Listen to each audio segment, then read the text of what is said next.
ครับทีนี้อยู่ตรงสะพานนะครับท่านผู้ชมตรงสะพานเขาว่าอาหารนี่มีแถวพักเนี่ยผมเข้าใจว่าอย่างไรปลามันกินพักด้วยครับผมลองเอาพักขว้างไว้นะครับมันกินก็อาหารมันกินอยู่เหรอปลานี่เลี้ยงง่ายกินพักเลยกินพักผมลองโยนพักไปนะครับเพราะว่าเวลาไปซื้อมาในตะกร้านี่เป็นคือถั่วมาแล้วก็คือพักมาผมบอกว่ามันพักอย่างนะครับโยนไม่ให้มันใหม่ฮะพักมากกับกินฮะมันกินพักเหรอป่ามันมากพักเหรอไม่กินง่ายเหรอ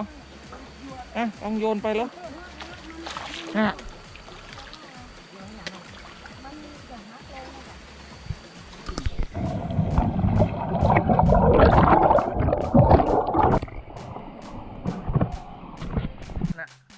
ก็ออกแงะมันตัวใหญ่เพราะออกแงะ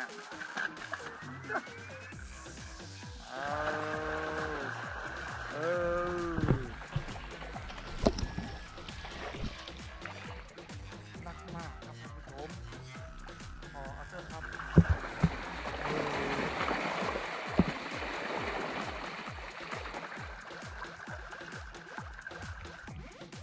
ถ้ำปลาไทยแลนด์นี่มา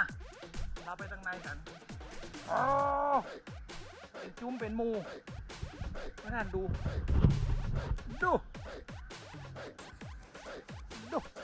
อันนี้ตกลงไปนี่ให้โดนกับขลำปูดหมด ลุ่มกินขลำเหลือแต่ดูนี่ก็เยอะมากเลยนะครับใบตั้งไปก่อนลำไยแหนเนาะมันก็กินพักอันนี้คือตรงสะพานตรง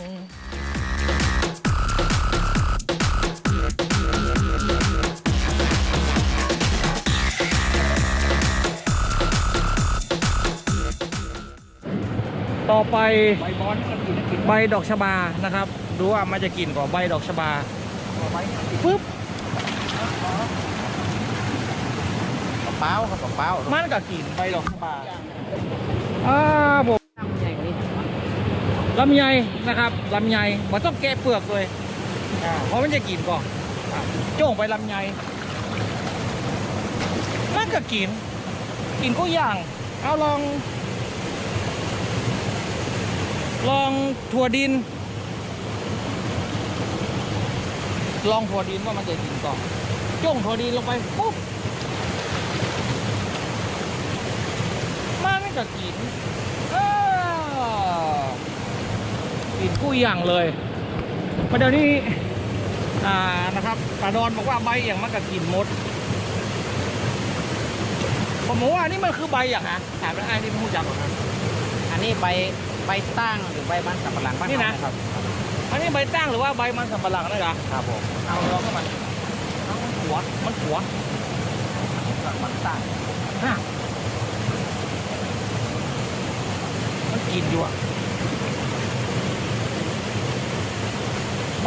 ใบมันสำปะหลังนะครับนี่คือใบมันสำปะหลังปุ๊บถ้าเกิดกินนี่ใบมันสำปะหลังเราก็ค่อยหยอด